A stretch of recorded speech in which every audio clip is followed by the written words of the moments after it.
I see David Furland has joined us. Hi, glad to have you. Hi. Where are Thank you calling from? Excuse me. I'm calling from Plainfield, Vermont. This Oh, Vermont. Okay, cool. Glad to have you. community station, a former college radio station at a small college, and they went distance learning 20 years ago, and then now they're realizing that they don't need a community radio station. A distance college doesn't need a community station. Oh, Ah, oh no. It's that's a mistake. It was hard to wrap our minds around. The good news is they are gifting the licenses and the equipment Oh, good. and me to the community. Oh, David. really? There you go. Hi, David. Package deal. So they get to fire me. So everybody wins. But here's we're at David. the poise. We're at the precipice right now. The license transfer process is supposed to complete our our notification of transfer broadcasts have ended early March. And so by April 15th, we should have the transfer of the license, and then this long-standing college station. And in the past 20 years, we've morphed it into a community station with no students and really separate from the college. I see. Accepting the giant nonprofit corporate proboscis jammed into the back of all our community necks and drawing off our lifeblood, stuff like that. Except for that, it was fine. So it's time for this community station that's been at the same time a burden and a limiter at the we've been burdened by the college and they've been burdened by us. So now you're your own almost man. free. We're almost free, Yeah. but like in any free pile, it's often free, never cheap. So, that bureau you picked up, No free lunch. David, that bureau you picked up on the side of the road, that's not cheap. So that's where we're at right now. We're moving away from Goddard, and they're kicking us out, and they're being corporately about it. And they, so it's very exciting time of maturing for this fledgling community station to go from 10 staff at a CPB at a college to no staff, all volunteer. So I'm just going to keep working. My severance starts on April 1st, and I'm just going to keep working.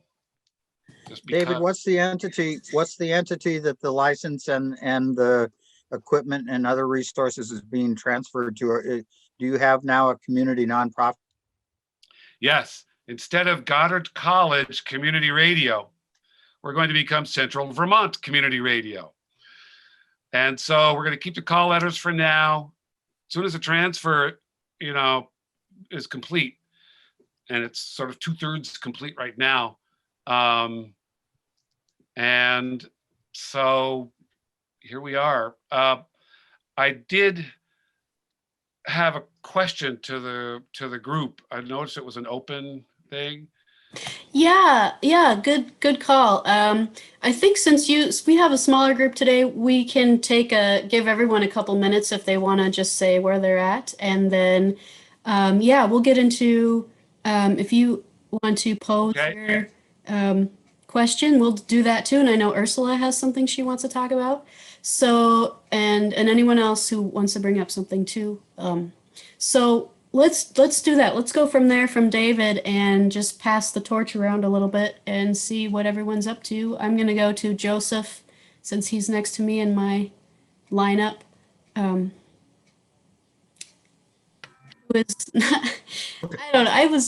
Just very much entertained. I have to bring it up again. When Joseph started, he was upside down, and I really enjoyed it. I was upside down, yeah.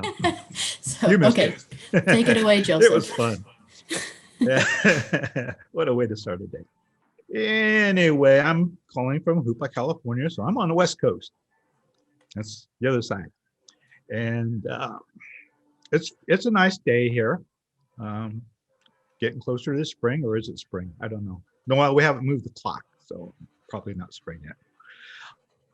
I'm in a process of vacating this position. Well, actually, I already stepped aside. I'm trying to get somebody hired here to fill this position. As I am going through all my files here. I'm creating a library, a KIDE library of all the 30 years of experience I've had here and all the things I've accumulated. Jettison a lot of it because it's no good anymore. But there's a lot of gems here. And if somebody wants to leverage this now, they can, or if they don't, they don't. But I'm comfortable with that. I'm leaving the station, or leaving this position, and eventually the station in about 1.5 years with a network, all you great people and others that are in the system, and a budget, an actual budget, and access to CSG funding as long as we keep our eligibility. That's going to keep on rolling in. That's a lot more than what I started with. And I just like, hey, yeah, I'll take that over, and not knowing what the heck I was jumping into. And I found out, hey, there's a fire under this pan I'm in. And so I've been insulating myself and learning, and thanks to people such as everyone on this screen and others, I've learned a lot. And thank you very much for letting me be a part of this community. I've enjoyed it, and I will continue to, even after I leave here. So I will pass it on to Thanks, Sharon. Joseph. That's really nice. Wow, Joseph, congratulations on what you've done at your station, and that you're setting everything up in good hands for future generations there, and wish you all the best in whatever lies ahead. I'm sure you'll be successful and fulfilled with whatever that may be. So stay in touch with us. Make sure. Oh, yeah. I think I speak for everyone here and say that you're welcome to join us anytime. We always appreciate your input. For sure. Thank you. So I've really, today logging in fact, Stephanie and Ursula, I was just thinking about, it's coming close to 1 year when we started these meetings, I guess, because, coming on 1 year of the pandemic, and you guys jumped in really quickly to start connecting the stations and helping us understand how we're going to deal with this crisis situation that hit us, very quickly. So I just wanted to thank you all again for that, for starting these weekly meetings. They've really been lifelines, I think, for a lot of us, because it's been a crisis situation at all of our stations, and it's been good to have some, folks to talk to, a space to discuss what's been going on and how we've been dealing with the issues. So I just really want to send. Thanks, Sharon. That's really nice. Thank you for, and it just takes a lot to keep it going, and you've just created such a friendly, warm, welcoming environment to everyone. So thank you. One of the amazing things to come out of this very bad time. So I hope you keep that going. And I love the network. I'm in Louisville, Kentucky. Our station is still everybody's remote broadcasting from home, live broadcasting from home, which has worked out great. And in fact is helpful now. People are ready to get back in the studio. They're starting, to get their vaccines, and they haven't been banging on the doors to get back in studio yet, but I know they will be, which is something I'd kind of like to talk about, how you guys are reopening, or how is your station changing now that the vaccinations are happening. And, they seem to be rolling out the vaccines fairly quickly here in Louisville. The media does have priority now as a 1C group. And we've had some DJs, in fact, actually today I just had my first DJ ask, for credentials so they could get on that list, but we're not really, because we're remote broadcasting, we're not really frontline workers. So that's something else I'd like to talk about if you guys have dealt with this, and, should we be getting, should we be getting vaccines? Should we be jumping in line to get vaccines? But anyway, we're just, we're dealing with the struggles everyone's dealing with and kind of seeing the light, hopefully at the end of the tunnel now, as many of our older DJs have gotten vaccinated and things like that. So, and as at-risk people. So that's really good. So we're, feeling cautiously positive. And let's see, I will pass it on. Ursula, what's going on with you? How are you guys doing?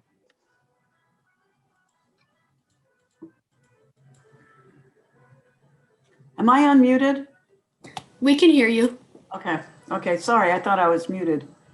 Well, first of all, Sharon, thank you for your words. And, you really were the leader in helping us figure out how to cope when the virus hit. You really were the person who sprung into action first and educated all of us. So I was very grateful to be able to have you give us some leadership on how to make the big pivot. Also, I wanted to tell you, I'm sorry, I keep not being able to join your GRC calls, and I do have an ambition to do that. I just have a lot of family obligations, and I'm sorry I haven't been able to do it yet. And Joseph, I wanted to say, it wasn't just that you were allowed to be part of this world. You built this world. You were one of the people that built the world. So thank you for that. I wanted to talk a little bit later about, hold on a second. There's a lot of money that's come, again, for public media as part of the relief bill that Biden passed.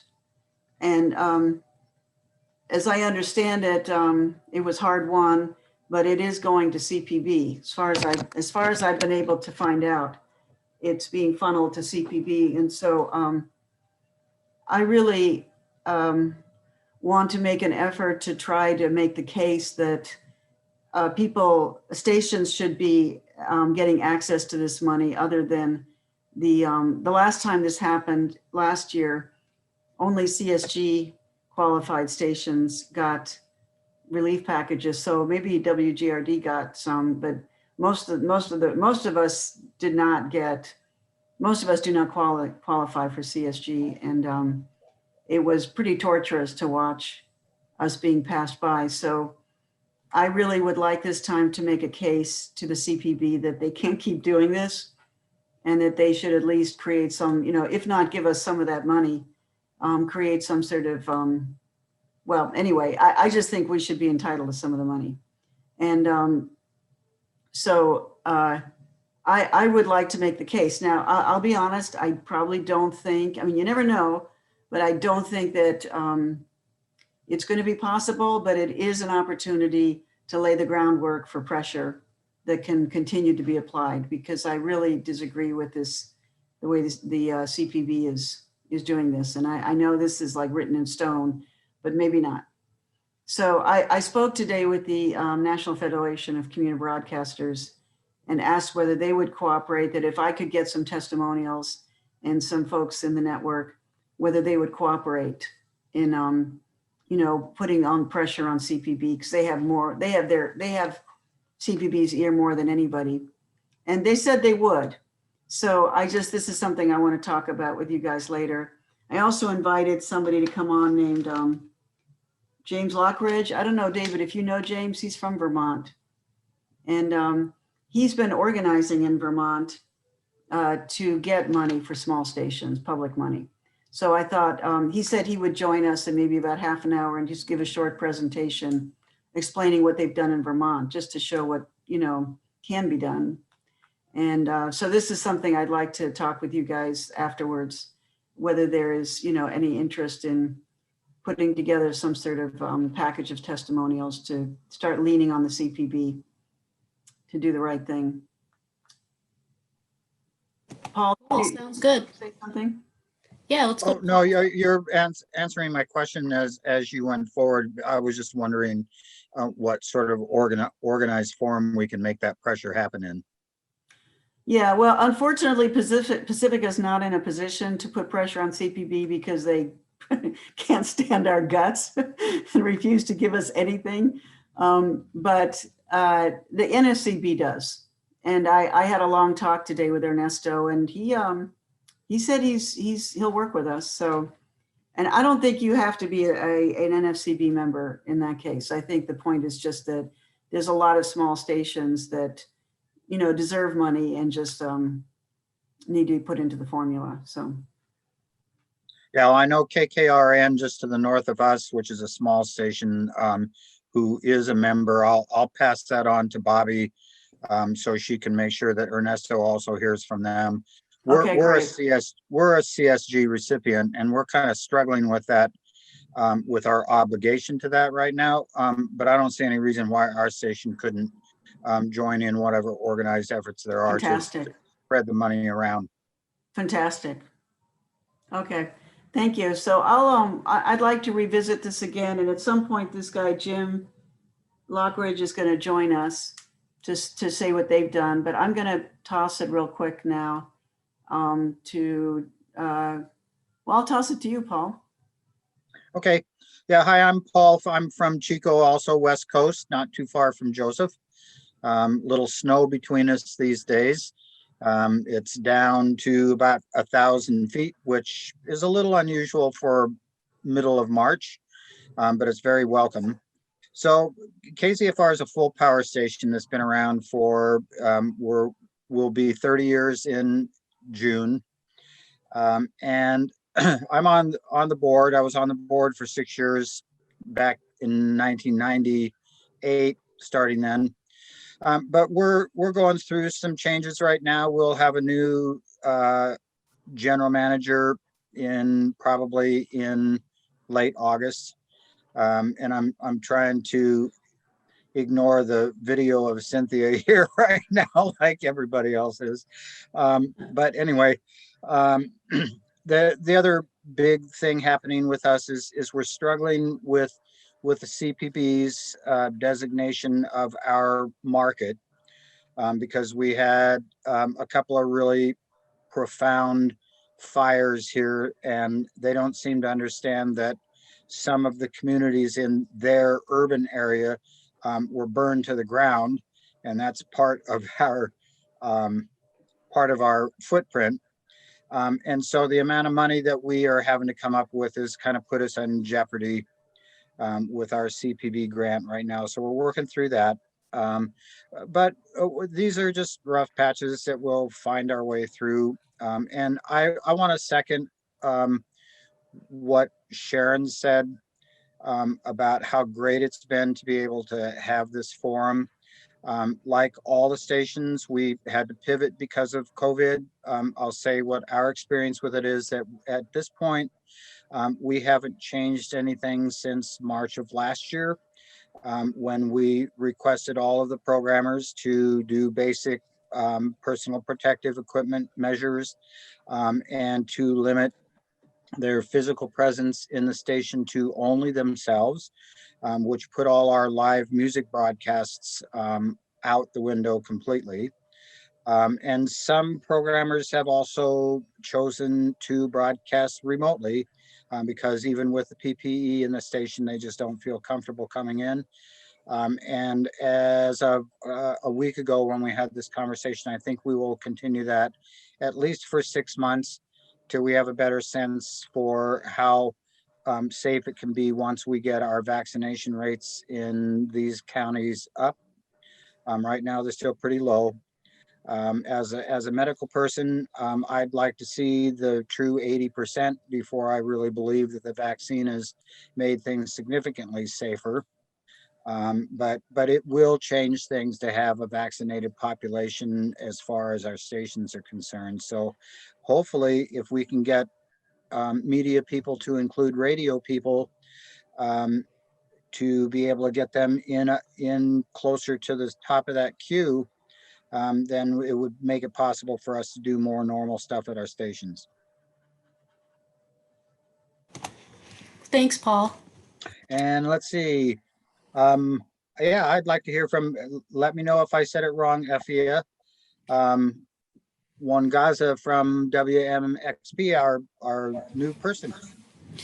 So we saw when Afia joined originally, they said that she doesn't have a microphone or a camera, so they've been using the chat.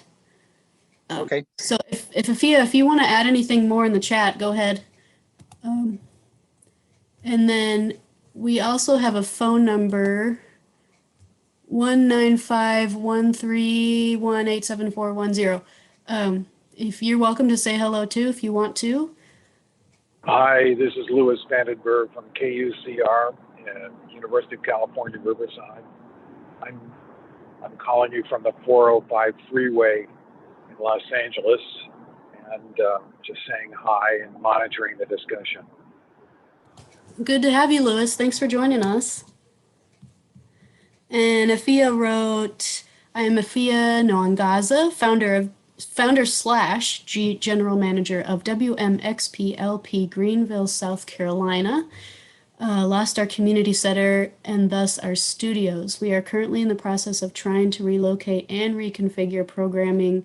We've relied heavily on Pacifica stations for programming. Well, thanks, Afia. Oh man, you sound like you're also in a big transition. Where does like David? You guys could probably have things to talk about. Glad to have you with us. And I want to circle back to David too. What was the topic? I should have asked you then there. I don't know why I didn't. What was the topic that you wanted to bring up that you had a question about? It's pretty much in the weeds. We did form a nonprofit community group, which is going to take possession of the licenses and be a board. There's a board and a new board and stuff like that. In the next few days, I'm going to need to build a website platform.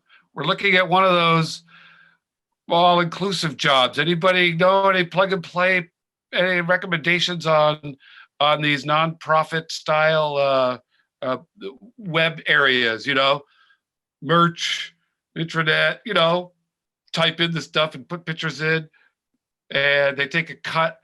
But what we're needing to do is vacate the college's servers and a variety of other issues. And so we have to get the website off as soon as I can. And and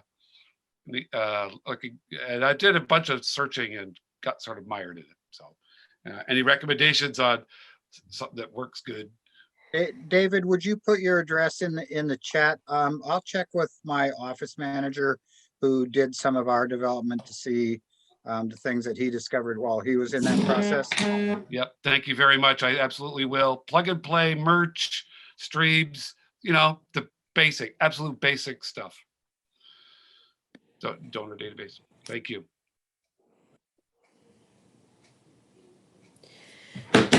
So you're looking for a website platform where it's not just like WordPress, like you want someone to help manage it with you? Yeah, we want one of those rental places, that you don't own. You plug it all in and it's really fast and it makes you look good right away. And we're in a hurry and okay, so it's whatever it is per month. And then like you pay them? Okay. But we have a copy of WordPress, but it's outdated and it's a mess. So outdated and we don't have a subscription and there's no money. There's a little bit of money for this, but so we need a fast website, and we can. I was talking with Ursula the other day because I found these people. They actually kind of got a hold of me about helping run a website, and it sounds like a sort of an all-inclusive business kind of thing, but it was for nonprofits, and it sounded interesting to me, and. I mean, I could just forward you that link as something to check out. I don't know if it's quite up your alley, but I thought it was interesting. Let's see. Did you put your email in the chat, David? Almost. Okay.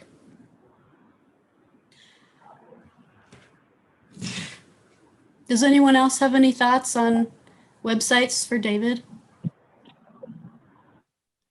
Alicia is here. Hi. Let's put mine in the chat. And yeah, Alicia joined us too. Do you want to say hi, Alicia, and how you're doing? Hi, everyone. I'm with KBBF in Santa Rosa, California, and I'm doing good. I got my first vaccine, so I'll have my second one on April 1st. Yay! Yeah, so that I can get out and be out on the streets soon.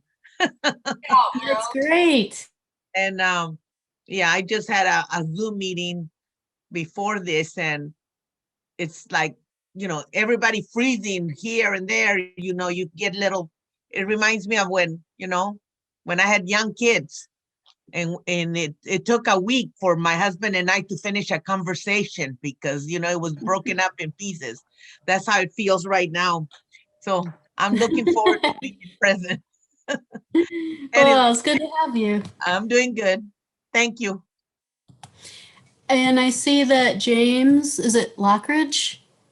I only see part of your name, I guess. Okay, good. Yeah, you got it. Hi. Joined us. You were at the Radio for People meeting a couple months ago, and Ursula was talking about that you could give us a presentation a little bit on, I forgot what it was.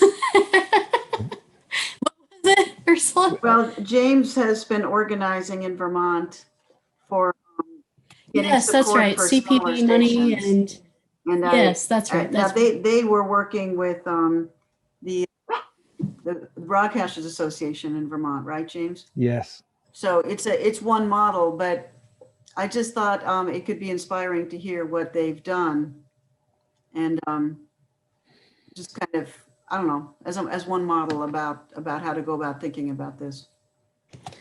Yeah, thank you. We'd love to hear what your angle is on that, James. Sure. Super happy to share. I operate a LPFM station in Burlington, Vermont, and the conversation was moved forward with the GM of the radio station at Goddard College and the director of our Vermont Association of Broadcasters, and it was sort of catalyzed by realizing that the CPB's annual CSG support travels in accordance with criteria that have two problematic items for broadcasters in our state. One is the demand for non-federal fundraising of, $275,000 or so, which is far beyond the operating budgets of almost all of the community stations in our state. And another criteria is the mandate for paid staff. And many of our stations serving our communities, non-commercial stations, are volunteer run or partly volunteer run, with half-time staff not qualifying.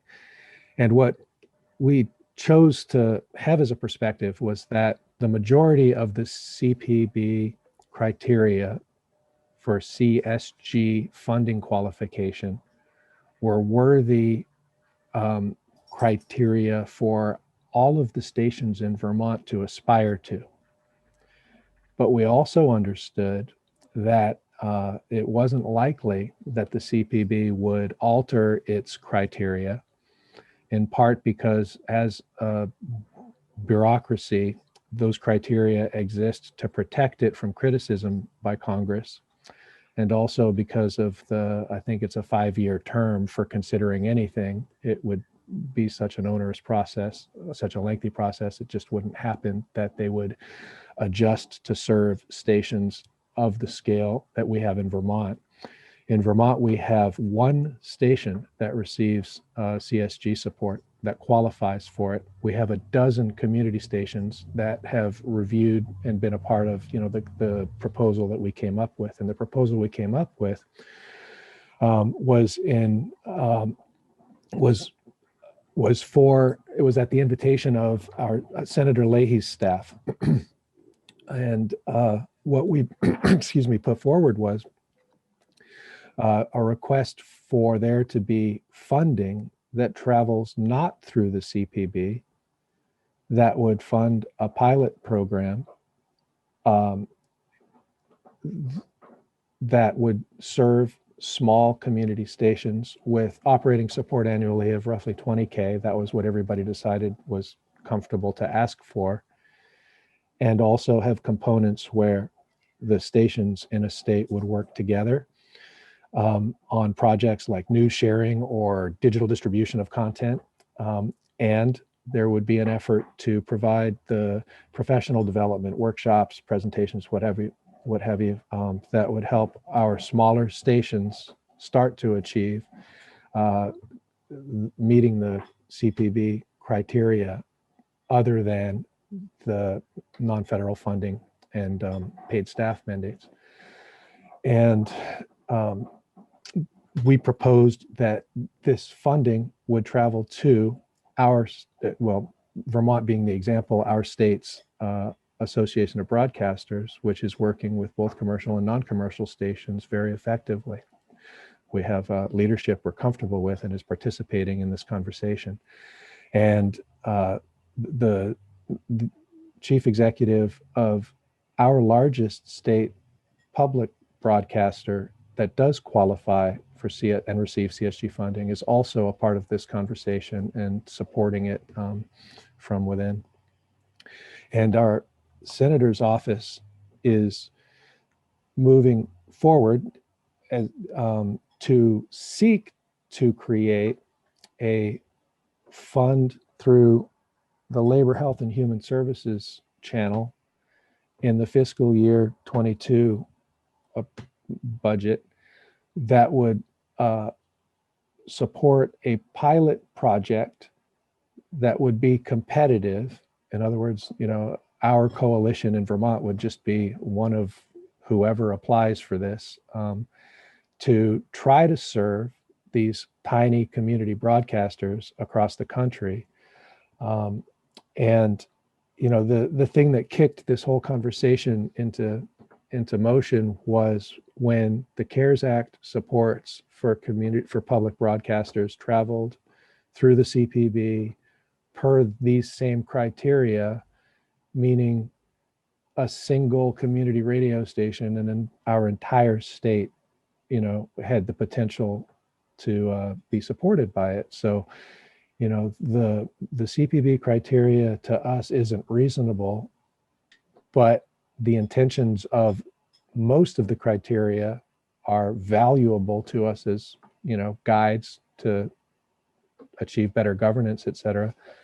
And so we're moving forward in what we hoped would be the path of least resistance, and which does have support from our senator's staff, and they are working towards trying to make this happen. So that's, how about I leave it there? And if you have questions, I'm happy to answer them. I'm also, I'll put my email in the chat. I'm glad to have a more complete conversation with anybody, and also to introduce you via email to others involved in the conversation. So is what you what you've managed to accomplish so far, are you directing this at the new stimulus packet as well? I'm going to say no, because I'm certain that the new stimulus is traveling through the CPB. Mm-hmm. You know, I don't see it being diverted in any way. It'd be nice if the CPB suddenly came to realize they were not serving community broadcasters, you know, in the way you would think they would. I don't say that with any antagonism toward the CPB. It's just, you know, here's what we got. We've got a giant organization with a sense of responsibility that set up criteria that are almost immovable. And we have legislators like our senator who understand that in these circumstances, our state is not being served. So how do we confront that? And we're trying to find a way to accomplish that sort of takes care of business. as directly as possible. You know, I've reached out to the CPB and haven't had fruitful conversations. I've been redirected, and there hasn't been follow through when I've reached out. And you know, the executive of our statewide public broadcaster, who is CSG qualified, has participated in the criteria setting panel, or you know, whatever it's called. And so his insight has been helpful. You know, we chose the path we're on because it's so thoroughly cooperative and functional, working with our legislator, and is positive minded, and you know, sidesteps the immense roadblocks that I described with the CPB relations. So, you know, this is the path we're on, for what it's worth, and I'm really happy if anybody cares to stay in touch to keep you posted about it. That's awesome. Thank you, James. I could go ahead, Joe. James. Back in the beginning, long time ago, last century, 90s, the CPB had a STEP program. And that was a way to allow small stations to step up into the CSG, the full CSG. And I saw that opportunity, and I believe I was on the NFCB board at that time, and I saw that it was coming, and I wanted to get on that. My wife said, no, don't do that.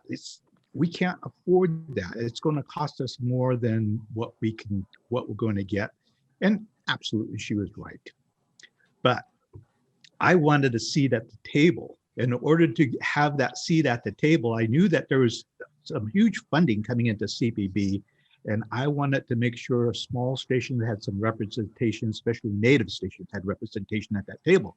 So I bit the bullet and I said, I'm putting the paperwork in, and we got step one, and that was for $19,500. And the criteria on that was less than the $100,000 that we had to do.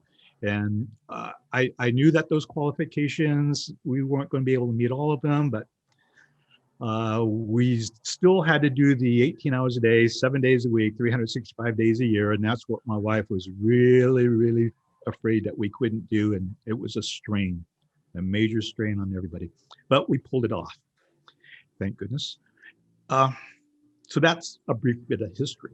The latest thing that the committee did, the CSG committee did, is finally listen to us small stations in the CSG realm and reverse some of and change some of the funding allocations and an NFFS qualifications and the allocation of those bonus monies, because we weren't eligible to receive any NFFS bonus money because we just weren't operating at that level. So they lowered that level. And as small stations were always saying for decades, you got your standards upside down. If you're here to help American stations, you should be not giving the biggest stations the most money and the little stations the least money. It should be reversed if you're really going to help the American public. See, CPB was established, and their foundation wording was to serve American citizens, or the American public. And then us small minority rural station says, us too? And finally we broke that thing. So okay, you could be served too. Here's your step up stuff. And so I was able to go to that table and said, this STEP program just doesn't work. I'm here to tell you that it just doesn't work. It's a hindrance to us. So you got to change something. Something's got to end. And eventually, 20 years later, 30 years later, they finally did break that one mold. And I see, and I agree with your philosophy there, that they are not serving the American public. If that criteria is still up that high, that small stations cannot meet that.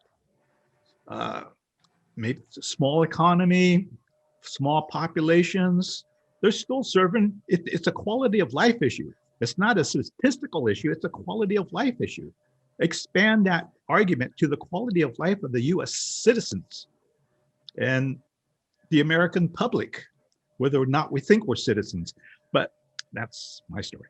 Anyway, I think I agree with you.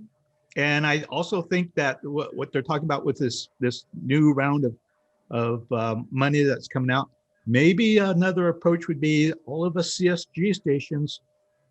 I am thankful for that last round because that is what's keeping me employed. That's what's allowing me to make this shift in my management to a production and be able to mentor the next person coming in staff. That if we didn't have that, it would have been a struggle and we wouldn't have made this transition, or on the bridge of it anyway. But maybe you could take a look at, have the suggestion for those of us who did receive the last round, maybe we don't receive that much again. Let's pull in the other stations who have absolutely no access to this money. They're still the American people. They're still the citizens. They're still in need. Let's share this money. I don't know, a lot of us stations who did get that CSG bonus money, we did a lot of really nice stuff, and maybe we had equipment we need to replace and stuff like that. Okay, that's cool. But we did it. Open it up for the rest of us. That's my comments there. Thank you. Wow, Joseph.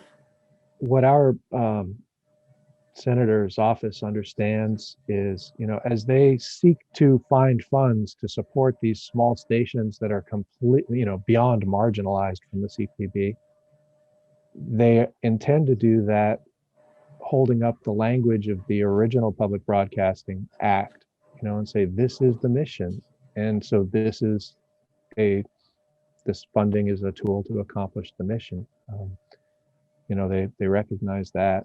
And of course, I'm talking about a single senator. And, if anybody else had legislators who might be interested in the fact that your rural, hyper-local community broadcasters receive zero federal funding, including emergency funding, in the worst national catastrophe, when they are central to keeping a sense of community in a community, when they're the communicator that brings people together, that keeps everybody in tune with everybody else's voices. Everybody's going to have their own approach to the value of a local broadcaster, and they seem so especially relevant in a time like this.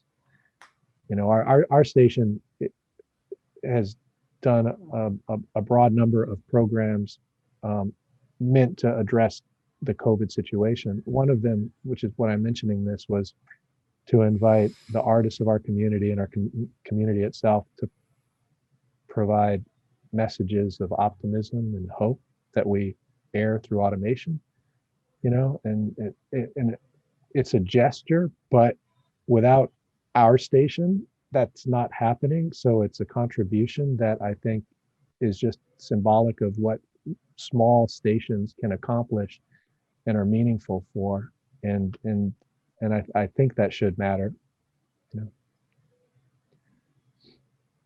I'm in Louisville. We don't have a small rural approach, but we do have a Congressman, John Yarmouth, who started a local newspaper here called the Louisville Eccentric Observer. And he's been a big advocate for LPFM stations. He wrote the FCC at a certain point to open LPFMs up to, mid-sized cities such as ours.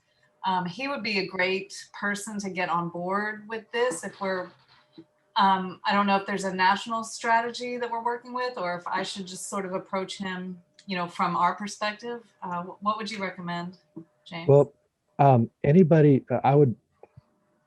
I'd be very happy to share the Google Doc that we formulated that encapsulates everything that I've described to you, from an introduction to the documents that would be used for grant management at our local level. And if you feel that it is a viable model for the conversation you'd have, it would be really, I think, helpful to have a conversation that's national in scope start happening.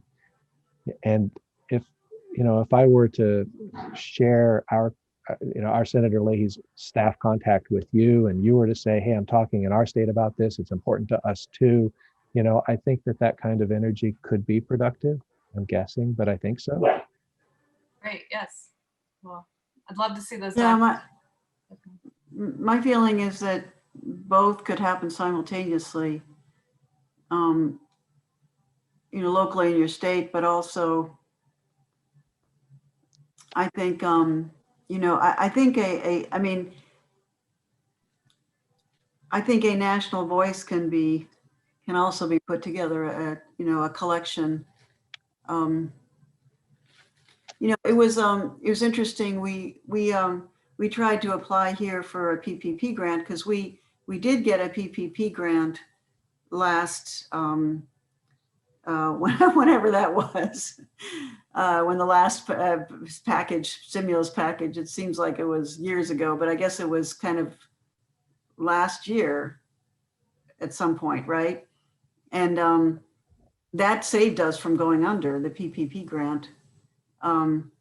But now we can't get it because using that PPP grant, we managed to, to leverage all those resources to meet, to keep our fundraising at the same level that we didn't lose ground on our fundraising. Now our fundraising is not enough for us to really run the station. It never has been. We're in the process of trying to increase it, but there's no way we could have done that under these circumstances. But we did keep it, kept it even. But now we're not eligible for the PPP because we are too viable, because we did not lose money. And so now we can't get it again. So it's kind of frustrating because it's the exact opposite argument that the CPB makes, which is you have to be viable to get the money. But it does, what I'm trying to say is that argument that they're using regarding the PPP is an argument that can be brought to the CPB and say, non-viability is a reason to get money, because that's in a sense what they're saying with the PPP. If you're not viable, we need to give you money, and if you are viable, then we can't. But so I think that argument can be brought, should be brought to the CPB and say, viability is a reason to get stimulus money at this point. Now, do I believe they'll listen? Very doubtful, but Ernesto said actually there was a pretty big change in staff and management at CPB going on, and he actually thought it was worth talking to, bringing it up, if nothing else, just to,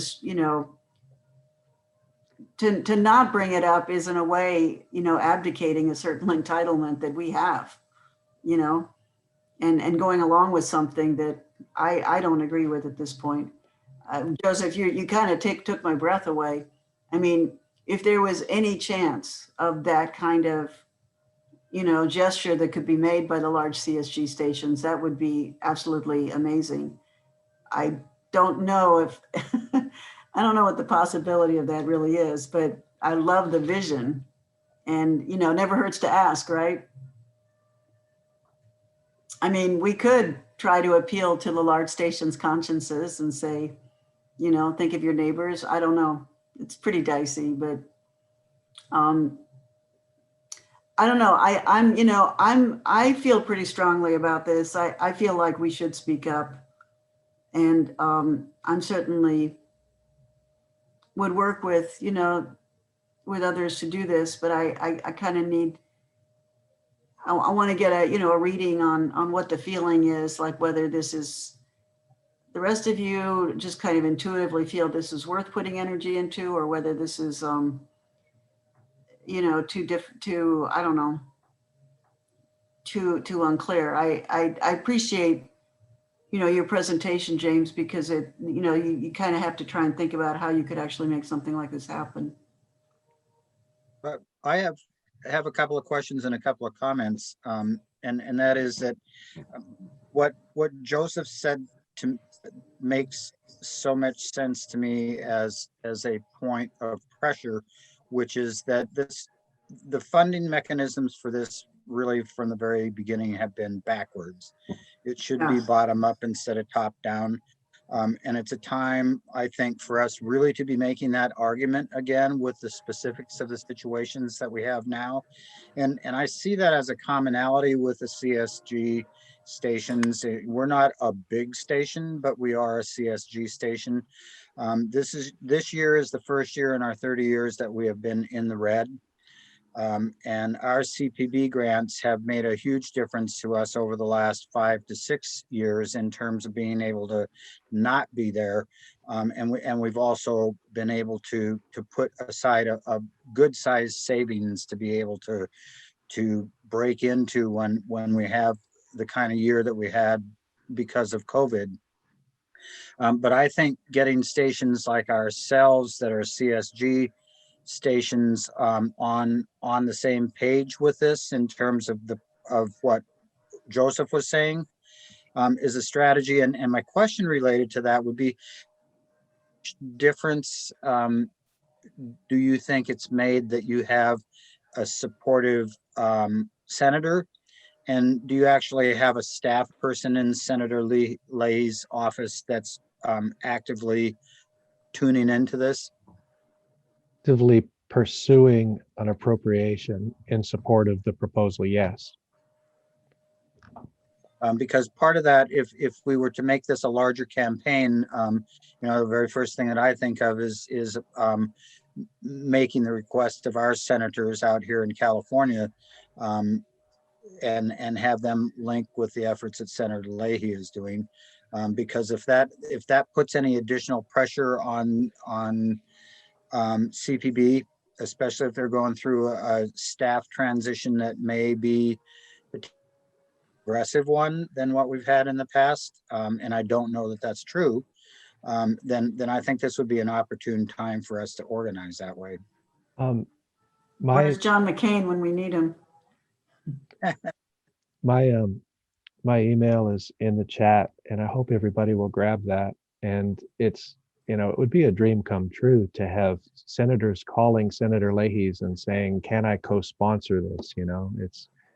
I look forward to sharing the document with you. It's not prose. It's just sort of, this isn't fair and can we fix it kind of language. And I'll get that to anybody who connects. And I'll look James, forward. when you said you were working with the Goddard station, are you talking about WGDR or a different station? Yeah, Kris Gruen there. So David Kris must be somehow involved with this then, right? Then that name's not familiar to me. Kris Gruen is the GM. Right. And David works with Kris. That's why I'm asking him. He's the operations manager there. And I know Kris as a GM, and right. He's the Goddard Goddard College has disconnected from the station, and the station no longer qualifies for CSG. It's becoming a community-driven station rather than a college-hosted station. The college. So you're not getting CSG anymore, David? No, that's why Goddard's kicking us out, and we got it, we lost it, we got it back, we lost it again for good. Mm-hmm. That was in September of 2020, and right before he quit, the Goddard president said he was going to turn us off. And we said, well, maybe physical therapy to start, kind of thing. And we formed a new group, and nonprofit group, and we're 2/3 of the way through the license transfer. If everything goes okay at the FCC, the transfer should be complete the second week of April. There's a gap between the end of Goddard's employment at the station and all operations, and the transfer of the license. So the new group, there's a couple of weeks there where we're now negotiating just, we'll be nice volunteers, I swear. Just let us stay on a little for the lights. Just pay the lights and we'll stay on. So it's really, we've been dormant in a couple of ways, a couple of important ways, because of Goddard's ambiguity in getting rid of us and our constant need to disassociate from them. So, yeah, we were CSG for a long, long time. And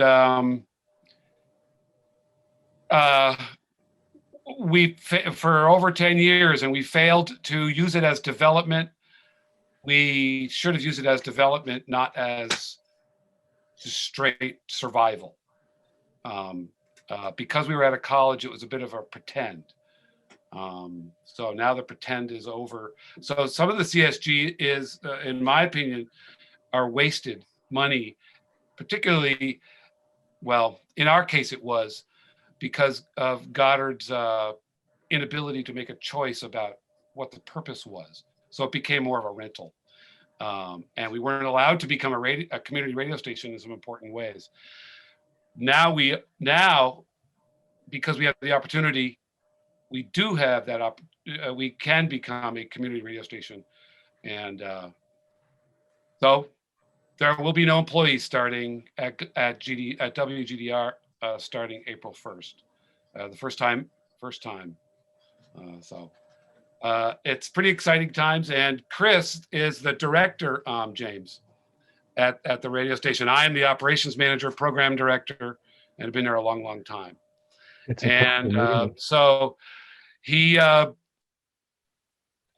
made it too big to turn off, too big to ignore, and so that's our big gambit right now. And Kris has been embarked on this statewide collaboration of all the community stations in the CSG world, as James has been talking about. But also exciting aspect of that is just the brute reality of being a struggling country station. And there's other people out there in the hills like us. And that's real, we're not crazy stuff. Yeah. Really important.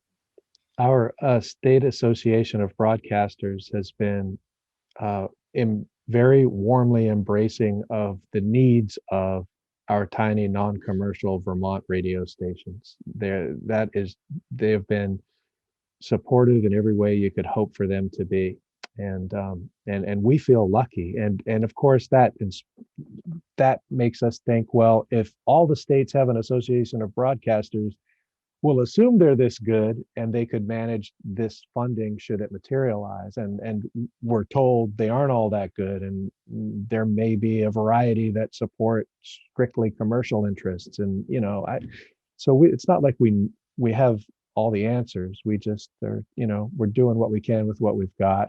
And just to make sure everybody understands fully, what we have proposed is national funding for a national pilot that our senator is describing as a competitive program. So Vermont has no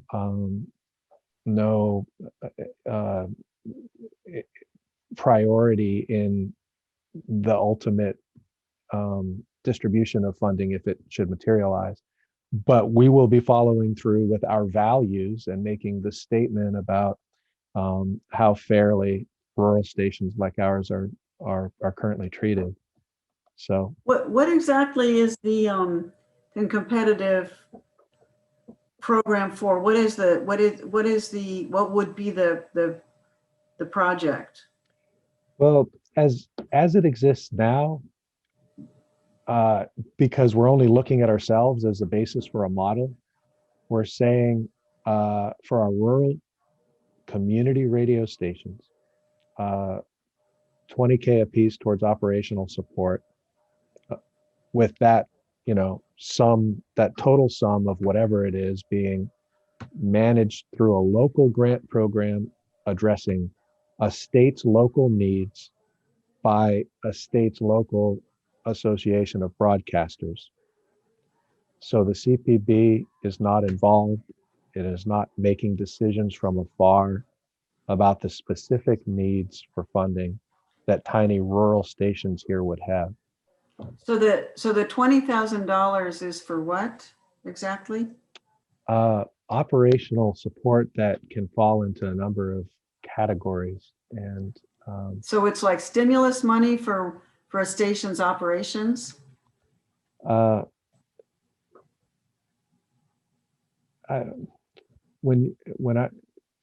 Stimulus makes me think of either 2009 or a variety of COVID response funding. So I'm not sure if. So the 20,000, but what is the $20,000 supposed to accomplish? Is it just to supplement the operations budget, or is it supposed to be like an incentive to increase your capacity, or what's it supposed to do?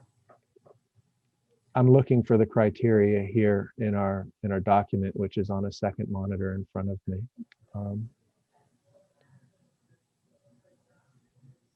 Boy, I'd like to share this with you. I think it would make things clear. But operational support is what it's meant to serve. And for different stations locally, they'll have different needs, upgrades to equipment or rent or. So it's operational support. Yeah, it's operational support. When you look at the CSG program documents, you understand that although it supports the generation of programming, it pays for everything from technical maintenance to accounting, if you look at the details in what it funds. So rather than be sideways and circular about it, we're just saying they know what they need, support them to this modest degree, let that be a local decision. And what we put forward comes with expectations that these stations will participate in statewide networking, a statewide project of some kind, with theoreticals being statewide news gathering and sharing or digital distribution of content. And that they will all make some progress towards meeting the attainable CSG criteria, which do improve governance and reporting and transparency and all of those qualities that we should value as community broadcasters. So the stations that receive the funding, can spend it how it's needed locally, and also make improvements in their governance and the quality of their service, let's say, as well as strengthen the social capital of community radio in our region. So that's a return on the investment.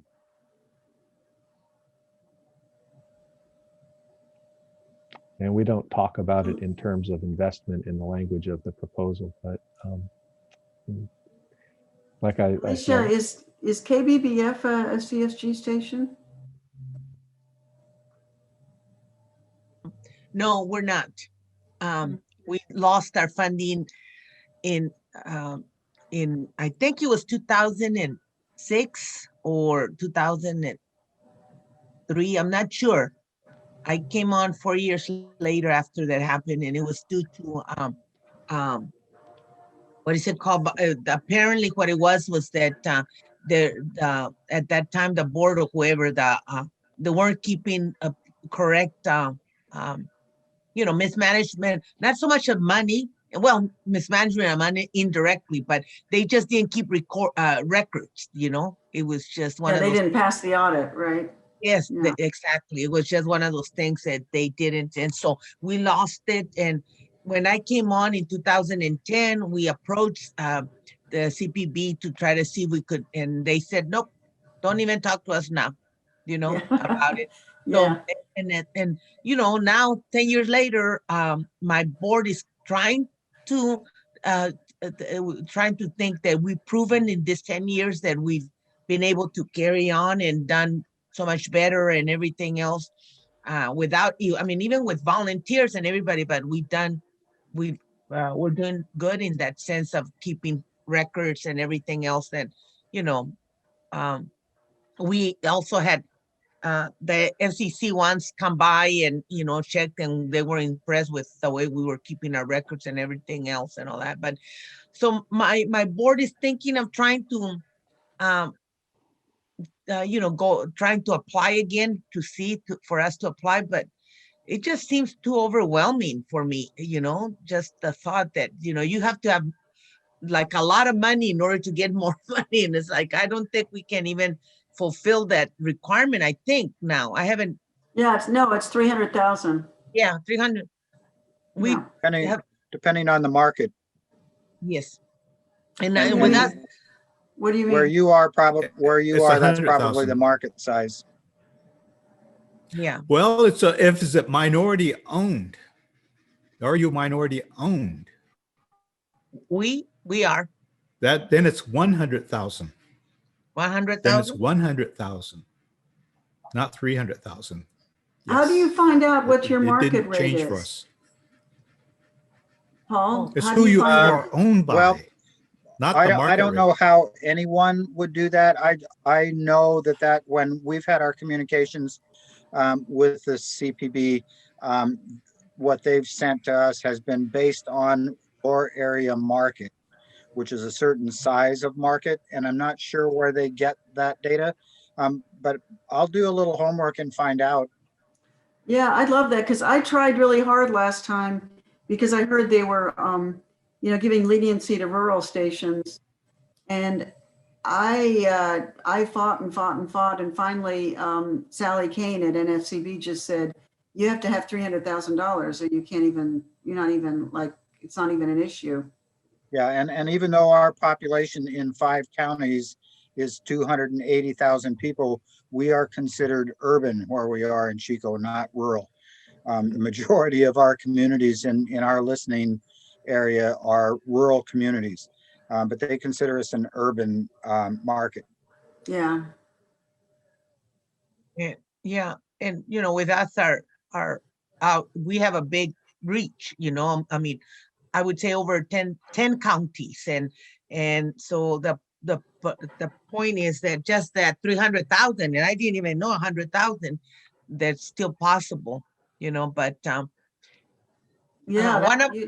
somebody did a It research. depends on who you are owned by. The license is held by a minority, like the Hoopa Valley Tribal Council, natives. And yeah, but if the majority of your board is minority, whatever that may be, then you are a minority station and you only have to come up with 100,000. Yeah, that's in the CPB regulations. We are all what is it called? Yeah, the majority of my board is they're all. I think we only have one white person, and all the rest are people of color, Latinos. So, you know, the thing is, I would look into it then. Yeah, I hadn't thought look about into that. Yeah, that perspective. Thanks, Joseph. I will like I said, for me, it just was too overwhelming. All the things that we have to, you know, it's like. Oh yeah, it is. You know, I mean, I kept thinking worth the money compared to all the bureaucracy and everything else, and a lot of it is But yeah, I think thank you for that insight. I'll look into it, and I think too also. If Paul, maybe when you were saying about getting that information, that might be good too, because depending on, like you said, what is it based on the market rate? Is it based on your, I mean, you know, the reach of your antenna? Is that what you mean? Well, if I weren't such a technophobe, I could probably be asking right now, because I know exactly who could answer that question, and I could probably talk to them while we were still on. But I'll send it to Stephanie.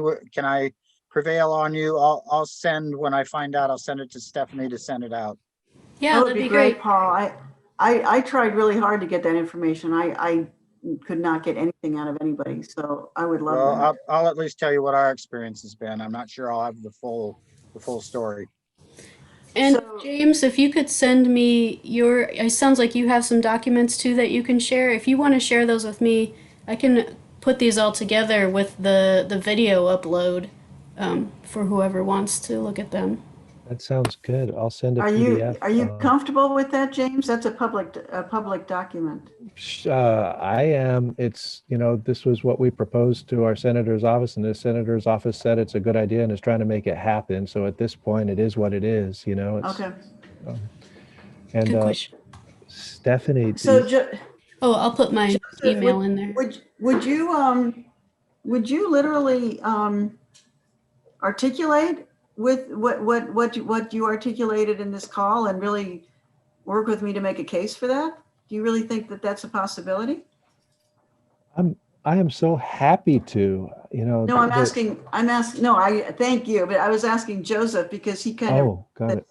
incredible, gift of the Magi type of concept that I love. And I'm wondering if you really would publicly say something like that with me. And, do you think it's absolutely. possible? Yes. Yeah. Okay.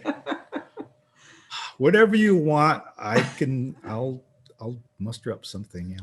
Well, I will do it. I mean, it never hurts to try, right? Appeal to the better side of everybody. No. Yes. It would make a more compelling argument, I think. Motivational interviewing, I call it. I like it. Okay, you're going to hear from me, Joseph. Do you guys want to think of Okay. this forum for future updates on this topic? Do you want to keep? Well, I think it needs some thought. Okay, just keep that in mind that we can talk about this here again. Well, it's a pleasure meeting everybody and speaking with everybody. Thank you for having an interest in this. Thank you so much, James. Yeah. Thanks for joining us, James. Yeah. Thank you. Thank you for sharing. Yeah, I really appreciate having you, James. I've written down the email, so I'll send something in the next few minutes. So, thank you. Okay. Bye. Did you see that Sharon and GM at also put their email for you? and WMXP, yes. Yeah, okay, good deal. Okay. Thank you, James. Bye-bye. Really appreciate it. I like your puppy. Cute. Any other thoughts? That was a really good talk, guys. Thank you. I mean, look, I know this brain's is all a long throbbing. shot because we're flying in the face of years and years of how things are done, but I don't know. I like that about you, Ursula. It was just very disturbing last time, to watch so many stations get so much support. They got a CSG grant and the recovery package, and the rest of us just sat there like a bunch of idiots, and it was incredible. It was an incredible experience, and I don't want to do it again without speaking up. So Yeah. Yeah. No, and you Burn the never cables. know. There's always, in government, there's always like the new administration. You take advantage of a new administration coming in and, and yeah, I asked him, he says that it has not been decided yet what to do with the money, that CPB has not made a decision. They don't know. And they realize they have to set a criteria, but none has been set yet. And Sally was on that last CSG committee. Who was? Sally Kane. Sally was. Sally Kane. Sally Kane, yeah.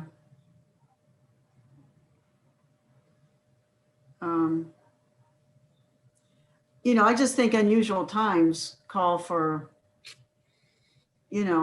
special requests. Amen. it's worth trying for us to come together and, and maybe even, like just, even if nothing else, some getting even like a petition going or whatever, but the whole idea is for us coming together as a group. So it's not just one or two people, trying to deal with this. Yeah. I think it's just even the affiliates, it's strong enough. Yeah. Okay, well, thank you. I'll put some thought into it too. And, yeah. Yeah. Thank you, everybody.